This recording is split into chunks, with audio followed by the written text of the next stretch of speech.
देखिए बाबू, ICSE board 9th class का geometry है। इसमें हम चौथा लेक्चर आज पढ़ेंगे।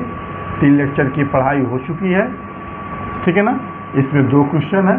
इस क्वेश्चन में देखिए, फर्स्ट क्वेश्चन में कहता है कि इफ इक्वल साइड, क्या कहता है जी, equal sides of an isosceles triangle, of an isosceles triangle का कहता क्या है कि if equal sides of an isosceles triangle, यदि आइसोसेलेस ट्रायंगल के equal side are produced isosceles triangle में जो इक्वल साइड्स होते हैं उसको कहता है क्या कि प्रोड्यूस किया जाता है। क्या कहता है जी, मीन्स आगे बढ़ाया जाता है। The exterior angle so form, आगे बढ़ाने से क्या बनेगा, एक्सटीरियर एंगल बनेगा, ठीक है ना। आर इक्वल, क्या होगा, इक्वल होगा। यानी कि आइसोसेलेस ट्रायंगल में जो 2 इक्वल साइड होते हैं उसके इक्वल साइड को आगे प्रोड्यूस किया जाए तो उससे एक्सटीरियर एंगल बनेगा। तो हमको यही प्रूफ करना है कि जो एक्सटीरियर एंगल बनता है वह क्या होगा, इक्वल होगा, ठीक है ना। ठीक कहता है आइसोसेलेस ट्रायंगल। तो आइसोसेलेस ट्रायंगल में 2 इक्वल साइड होता है। क्या होता है, 2 इक्वल साइड होता है। देखिए यहाँ पर हम ट्रायंगल बना रहे हैं, कहता है ना आइसोसेलेस ट्रायंगल बनाइए।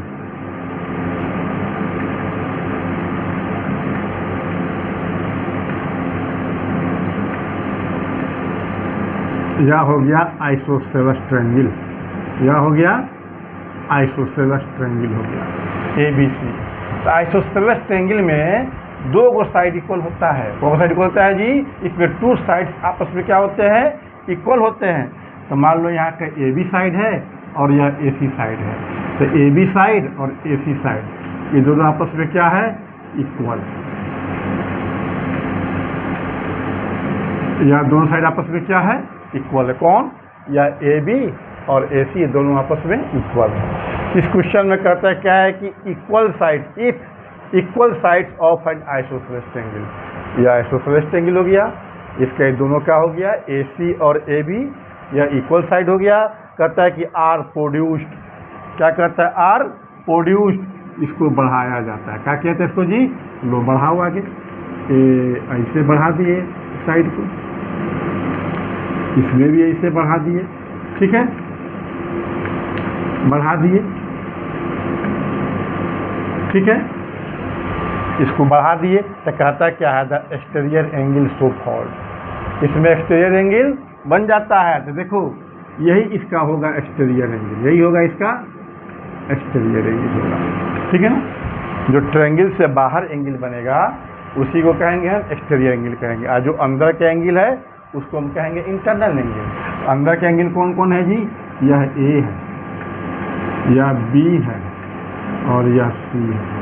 ये तीनों क्या है, इंटरनल एंगल है, दोनों का है इंटरनल एंगल है, और यह आपका हो जाएगा एक्सटीरियर एंगल हो जाएगा।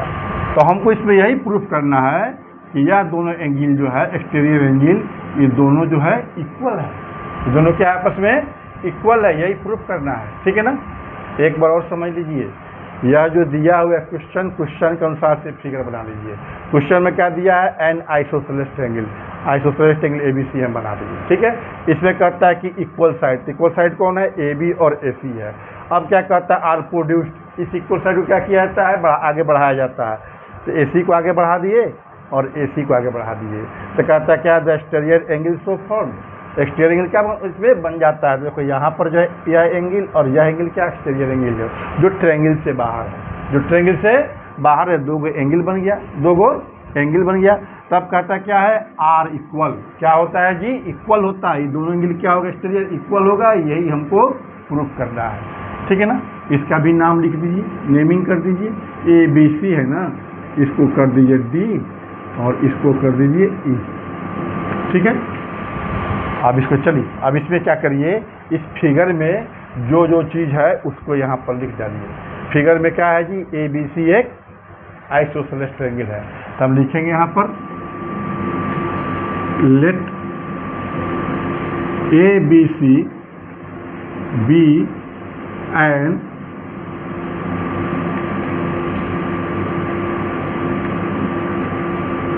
आइसोसेलेस ट्रायंगल, क्या है, आइसोसेलेस ट्रायंगल, ठीक है ना। और इस आइसोसेलेस ट्रायंगल में AB साइड और AC साइड या AB साइड और AC साइड क्या है, इक्वल है। लिखेंगे in which AB equal AC, लिख दिए AB इक्वल AC, ठीक है ना। और इसी इक्वल साइड को बढ़ाया गया है, लिख दिया है इक्वल साइड्स आर प्रोड्यूस, इसी इक्वल साइड को बढ़ाया गया है, तो AB को बढ़ाया गया है D तक और यहाँ पर AC को बढ़ाया गया है E तक, ठीक है ना। लिखेंगे फिर यहाँ पर AB and AC, AB and AC are produced, ठीक है ना, at point D and E, at point D and E respectively,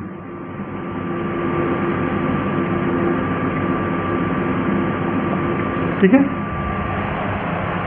AB को हम D तक बढ़ा दिए, AC को E तक बढ़ा दिए, लिख दिए AB and AC are produced at point D and E respectively का मतलब हुआ, रेस्पेक्टिवली का मतलब हुआ कि पहले यहाँ पर AB लिखे हैं ना, तो AB का पहले का पॉइंट D होगा और AC वाला पर E होगा, ठीक है ना।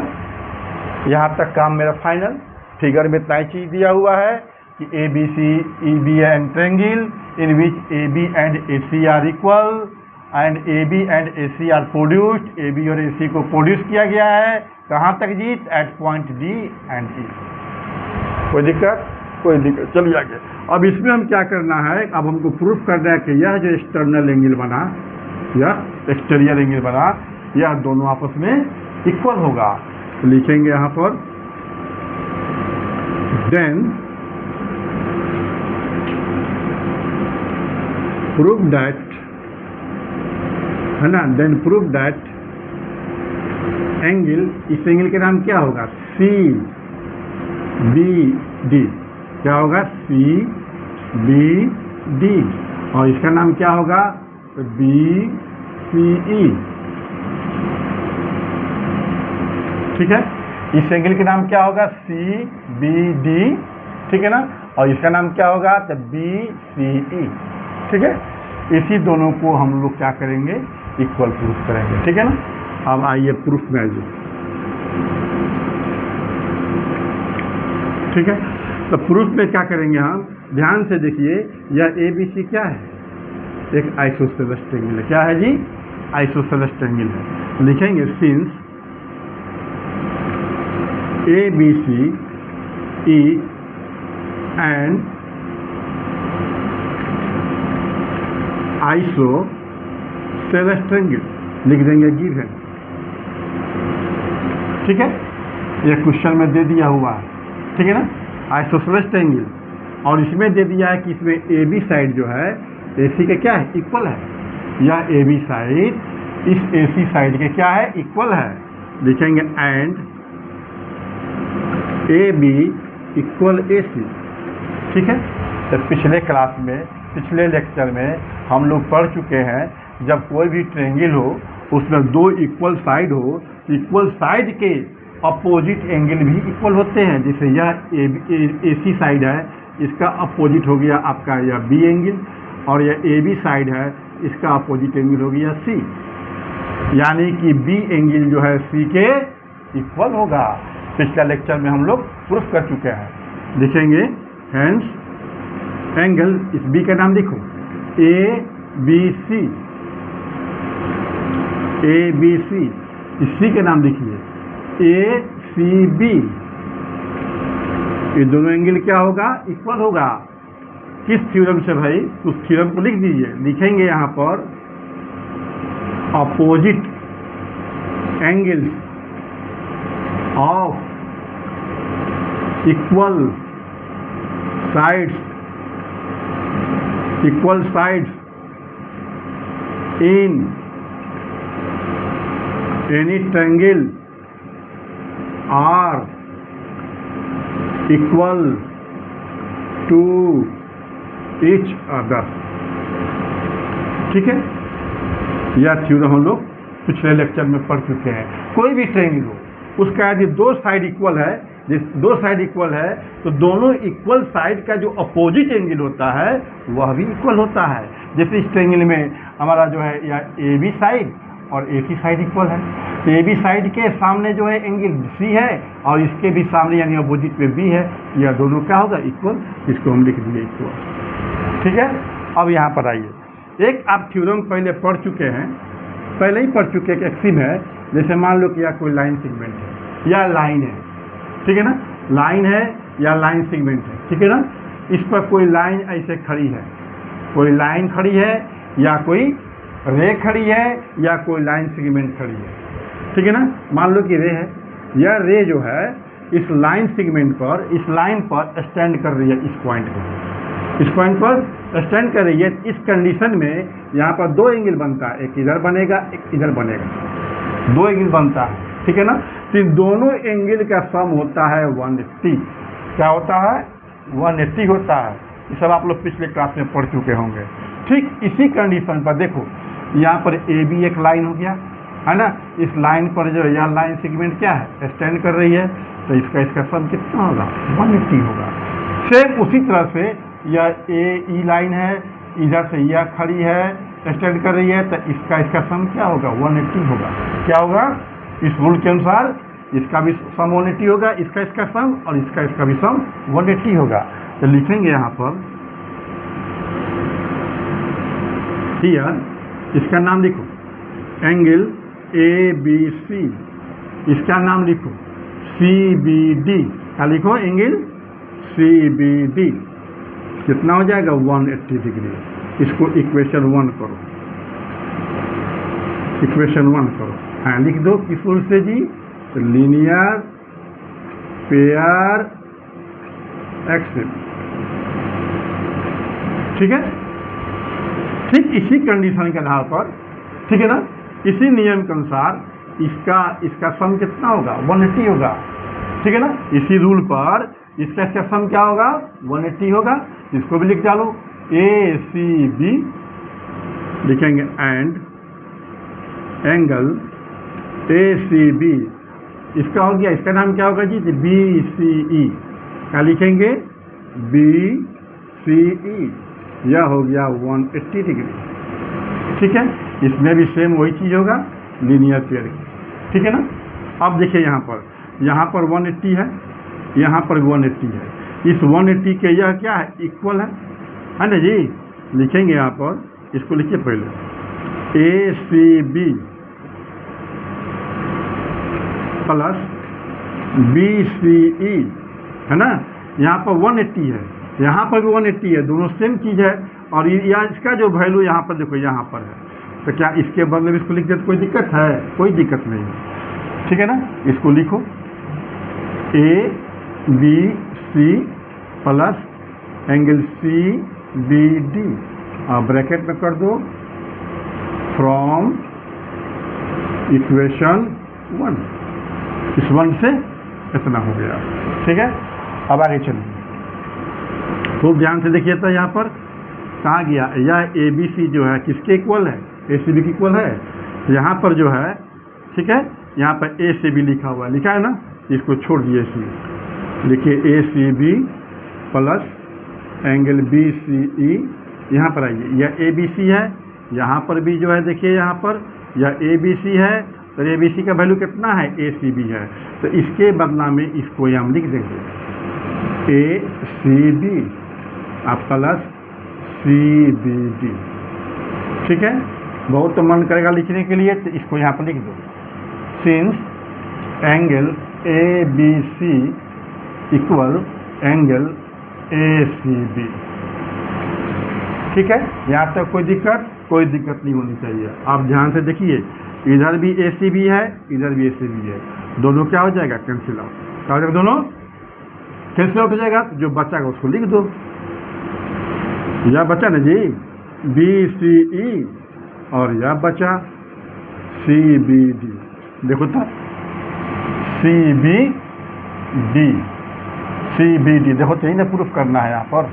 तो सी बी डी यहाँ पर पहले है, तो इसको पहले कर दो, एंगल सी बी डी और यह हो जाएगा एंगल BCE। ठीक है, देखो तो CBD इक्वल BCE, यही प्रूफ करना था और यह प्रूफ हो गया। ठीक है, यदि क्वेश्चन आप इसको देखिए, समझिए, समझ में नहीं आता तो लेक्चर को एक बार देखिए, 2 बार देखिए, 3 बार देखिए, एकदम समझ में आएगा ही आएगा। ठीक है ना। हम नेक्स्ट क्वेश्चन में चलिए।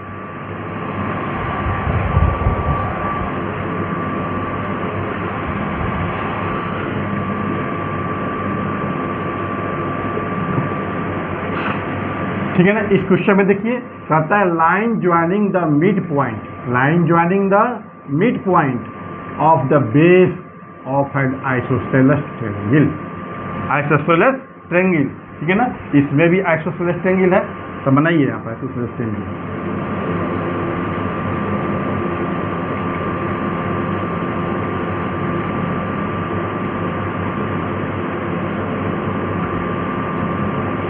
यह हो गया एक ट्रायंगल हो गया, और यह कहता है कि आइसोसेलेस ट्रायंगल। तो आइसोसेलेस ट्रायंगल का मतलब हुआ इसमें 2 साइड इक्वल होगा। कौन साइड इक्वल होगा? 2 साइड इक्वल होगा। इसमें मान लीजिए कि यहाँ पर AB है और AC है, यही दोनों साइड इक्वल है। यही दोनों साइड क्या है? AB और AC, AB और AC, यही दोनों साइड इक्वल है। ठीक है, अब कहता क्या है? Line joining the mid point of the base, इस ट्रायंगल के बेस के मिड पॉइंट को कहता है ज्वाइन करने के लिए। या BC जो है, BC का मिड पॉइंट मान लो यहाँ पर है। ठीक है, इसका नेमिंग कर दो D। ठीक है ना। तो मिड पॉइंट का मतलब होता है ठीक बीचों बीच का बिंदु, ठीक बीचों बीच का पॉइंट। मिड पॉइंट का मतलब क्या है? ठीक बीचों बीच के दम बीच में पॉइंट होना चाहिए। ठीक है ना। और वह पॉइंट जो है इस लाइन सेगमेंट को क्या करेगा? 2 इक्वल पार्ट में बांटेगा। क्या करेगा? 2 इक्वल पार्ट में बांटेगा। जैसे मान लो कहा जाए कि 8 को 2 इक्वल पार्ट में बांटो, 8 को 2 इक्वल पार्ट में बांटो, या कहा जाएगा यहाँ पे एक लाइन सेगमेंट है ना, इस पर 8 लाइन है। देखो 8 लाइन्स है, 1 2 3 4 5 6 8, यहाँ पर 8 लाइन है। अब कहा जाए इसको ठीक है ना, इसका मिड पॉइंट निकालिए। क्या निकालिए? इसका मिड पॉइंट। ठीक इसमें जो बीच का पॉइंट होगा, मिडिल पॉइंट होगा, वही मिड पॉइंट होगा। तो मिड पॉइंट कहाँ पर जाएगा? तो 4 पर जाएगा। 1 2 3 4, यही आपका ठीक मिड पॉइंट होगा। इधर से भी 4 होगा और इधर से भी 4 होगा। देखिए 1 है ना, 1 2 3 4, इधर से 1 2 3 4। ठीक है ना।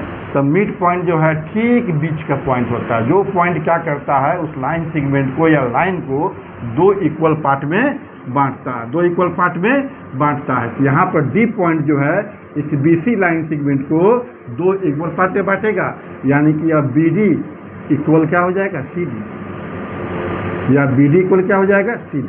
ठीक है। क्या करता है? Line joining the mid point of an isosceles triangle and the opposite vertex, तो यह जो आपका लाइन सेगमेंट BC है, यह जो साइड BC है, इसका अपोजिट वर्टेक्स कौन होगा? देखो ठीक सामने देखो, A आ गया, यहाँ पर A होगा। अपोजिट वर्टेक्स कौन होगा? इसका A होगा। ठीक है ना। अब कहता है ज्वाइनिंग करना है, इसको ज्वाइन करो। हो गया, लाइन ज्वाइन कर दिया अपोजिट वर्टेक्स को और मिड पॉइंट को ज्वाइनिंग कर दिया। तब आगे क्या कहता है? Is perpendicular to the base. यह जो लाइन ज्वाइन किए, यह लाइन जो है, यह जो बेस है, इस बेस पर परपेंडिकुलर होगा। क्या होगा? परपेंडिकुलर मीन्स यहाँ पर 90 का एंगल बनाएगा। यहाँ पर क्या एंगल बनाएगा? 90 का एंगल बनाएगा। कहता है is perpendicular to the base and bisect the angle at the vertex, bisect the angle at the vertex। यह जो वर्टेक्स है, यहाँ पर यह जो एंगल बन रहा है, इसको भी यह बाइसेक्ट करेगा। बाइसेक्ट मीन्स इस एंगल को 2 इक्वल पार्ट में बांटेगा। बाइसेक्ट मीन्स इस एंगल को 2 इक्वल पार्ट में बांटेगा। सपोज डेट मान लीजिए इस एंगल का वैल्यू है 60 डिग्री। कितना वैल्यू है? 60 डिग्री है। तो इसका हो जाएगा 30, इसका हो जाएगा 30। क्या हो जाएगा? इसका दोनों का 30 हो जाएगा, 30 हो जाएगा, और ये भी क्या हो जाएगा? 30। इस दोनों का वैल्यू क्या हो जाएगा? 30। यदि इसका वैल्यू जब 40 डिग्री है, यह हो जाएगा 20, यह हो जाएगा 20। ठीक है ना। यही हमको प्रूफ करना है। इसमें एक बार क्वेश्चन को फिर हम रफली समझा दे रहे हैं, खूब ध्यान से देखिए। यह एक आइसोसेलेस ट्रायंगल है ABC। इसमें जो है AB और AC क्या इक्वल साइड है। यह BC बेस है, BC का मिड पॉइंट D है, ठीक है ना। इस BC का अपोजिट वर्टेक्स A है, A से इस D पॉइंट को मिला दिया गया, ठीक है। तब हमको प्रूफ करना है कि यह AD जो है इस BC पर परपेंडिकुलर होगा, यानी कि यहाँ और यहाँ 90 का एंगल बनेगा। और यह जो AD लाइन है एंगल A को क्या करेगा, बाइसेक्ट करेगा, यानी कि दो इक्वल पार्ट में बांटेगा। हमको कुछ नहीं करना है, बस इसमें देखो दो गो ट्रायंगल बना, एक इसको बंद करो, इसको यहाँ पर ABD जैसे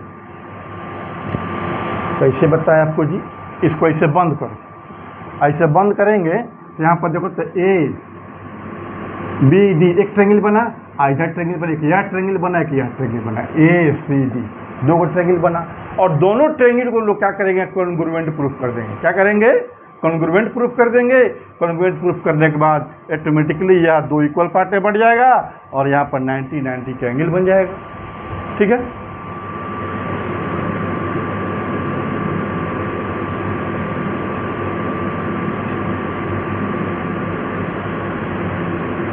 चलिए अब यहाँ पर जो है इस फिगर में क्या क्या चीज़ है उसको यहाँ पर लिख डालिए, उसको यहाँ पर लिख डालिए। लिखेंगे late ABC be an isosceles triangle। हो गया, एक आइसोसेलेस ट्रायंगल है इन विच इसमें AB साइड जो है AC के इक्वल है, इन विच AB इक्वल AC। हो गया। और इसके बाद यह D जो है इस BC का मिड पॉइंट है, लिखेंगे and D is the mid point of BC। D क्या है, BC का मिड पॉइंट है। तो मिड पॉइंट का मीनिंग हुआ कि दो इक्वल पार्ट में बांटना, यानी कि BD इक्वल टू CD। लिखेंगे that is BD equal CD, ठीक है। यही फिगर में है।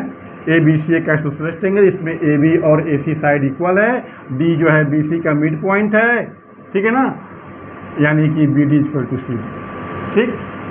तब आगे क्या करना है, लिखेंगे देन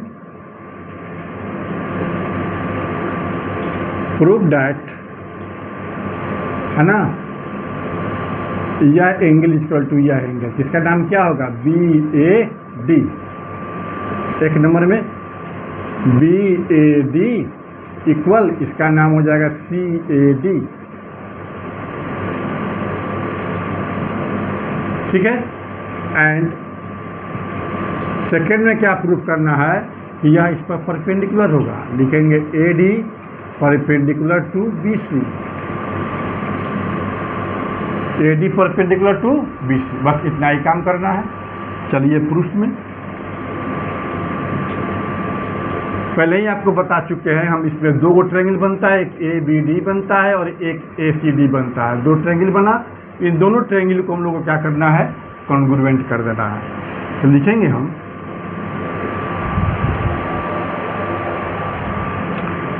हम यहाँ पर इन ट्रायंगल ABC,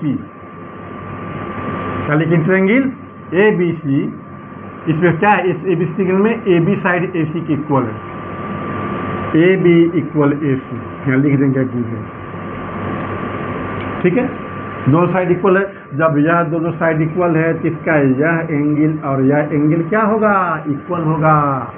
लिखेंगे hence angle B is equal to angle C, ठीक है ना। किस रूल से भाई, जब किसी भी ट्रायंगल में दो साइड इक्वल होता है तो उसका अपोजिट एंगल भी इक्वल होता है। यहाँ पर लिखेंगे हम opposite angles of equal side of any triangle are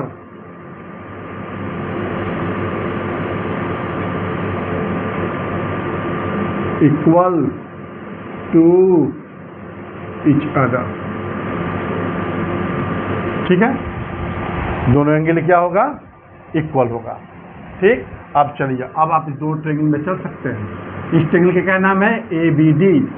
लिखेंगे हम यहाँ पर in triangle ABD and triangle इसका क्या नाम है, ACD। इसी दो ट्रायंगल में चलेंगे और इसी दो ट्रायंगल को कॉन्ग्रुएंट हमको प्रूफ करना है। कॉन्ग्रुएंट प्रूफ हो गया तो सारा काम समाप्त। देखिए, इस ट्रायंगल में AB साइड, इस ट्रायंगल में AC साइड, दोनों इक्वल है। देखिए यहाँ पर गिवन है ना। लिखेंगे यहाँ पर AB इक्वल AC, लिख देंगे गिवन। ठीक है, अब यहाँ पर देखिए यह B एंगल जो है इस C के इक्वल है। अभी यहाँ पर निकालेंगे, लिखेंगे angle B is equal to angle C, लिख देंगे बाई प्रूफ। हो गया। और यहाँ पर देखिए BD is equal to CD है। यहाँ पर देखिए यह भी आपका गिवन है। लिखेंगे BD is equal to CD।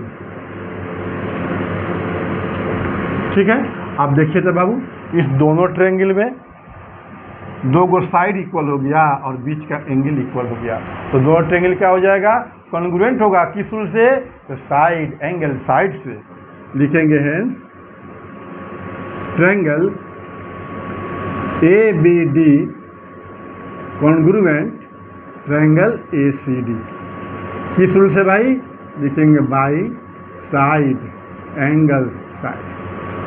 दोनों कॉन्ग्रुएंट हो गया। ठीक है ना।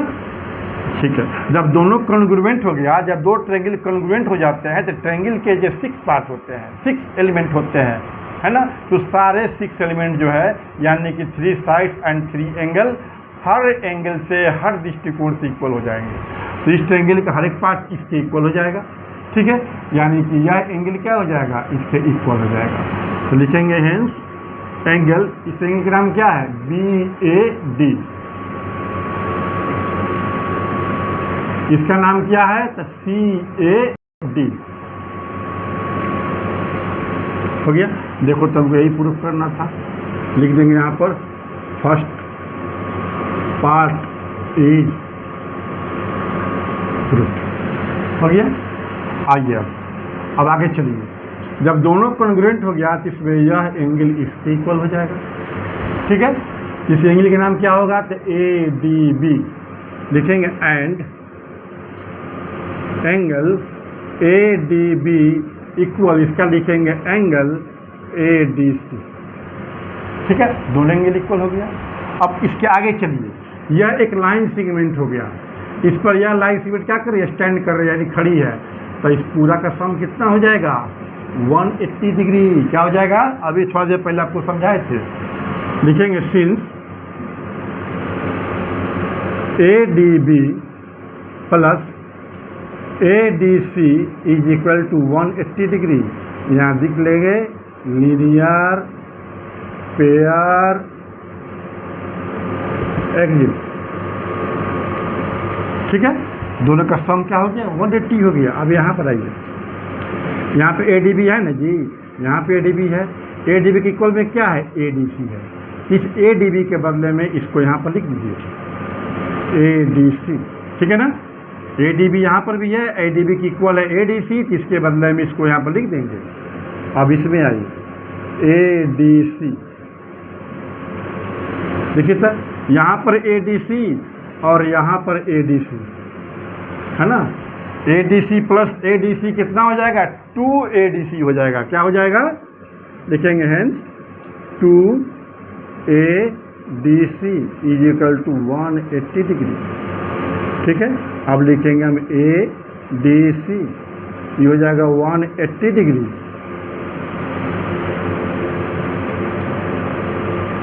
I2 कहाँ चल जाएगा, इसके बारे में, इसे कैंसिल करो, 90 से हो जाएगा। क्या हो जाएगा, लिखेंगे angle ADC equal to 90 degree.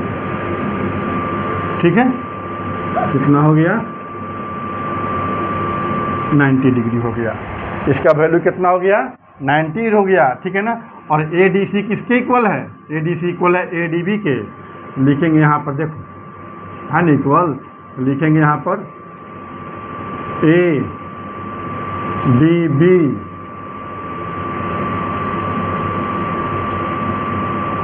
Equal A D C equal 90 degree हो गया। जब यहाँ पर 90 का एंगल बन गया तो ऑटोमेटिकली ए डी क्या हो गया, बी सी पर परपेंडिकुलर हो गया। लिखेंगे यहाँ पर that is A D perpendicular to B C, यही हमको प्रूफ करना था। यहाँ पर लिख देंगे सेकेंड पार्ट इज प्रूफ्ड। ठीक है, आज आपका चौथा क्लास समाप्त हो गया, चौथा लेक्चर समाप्त हो गया। इसको आप देखिएगा, समझिएगा, नहीं समझ में आएगा तो एक बार, दो बार, तीन बार, चार बार वीडियो देखिएगा। ठीक है, समझ में आए तो लाइक करिएगा, शेयर करिएगा एंड सब्सक्राइब करिएगा। चलिए, बहुत बहुत धन्यवाद।